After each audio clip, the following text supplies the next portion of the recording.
K-dramas with the most problematic storylines. You know, sometimes you watch a K-drama and you're just thinking, what the hell were they thinking when writing this K-drama? I mean, it would probably not fly today. Or you're just thinking, who came up with this idea? Because it's just so ridiculous or just straight up weird. I know I'm probably gonna trigger a lot of people by talking about this K-drama, but I just have to say it. The first K-drama that I find a little bit problematic is Goblin. And I know what you're gonna say. You're gonna say it's the fantasy K-drama, it's not that serious, blah, blah, blah. I get it, okay? I know he's Goblin, okay? He's immortal, he can't die, blah, blah, blah. And he's like almost 1,000 years old.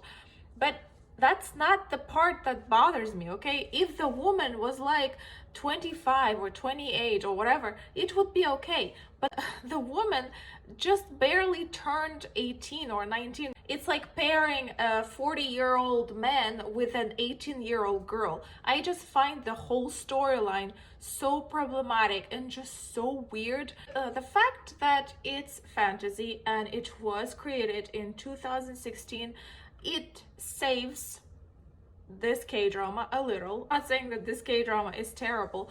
No, that's not what I'm saying. This K-drama is interesting. I enjoyed watching this K-drama, but you gotta admit that the storyline is a little weird, all right?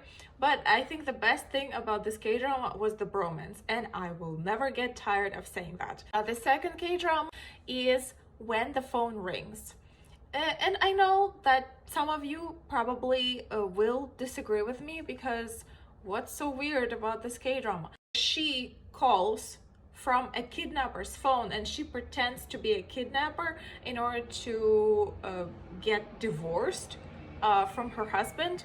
I just found this storyline so weird. And the third K-drama that has probably the most problematic storyline that I have ever seen is Pinocchio. The reason is an uncle and niece storyline. The female lead is a niece and the male lead is an uncle. Now, I know that they're not related. Actually, this boy came from a totally different family, but tragedy struck his family and his dad died on the job while working as a firefighter, and then his mom killed herself. He just ended up in this family. He was adopted by this other family.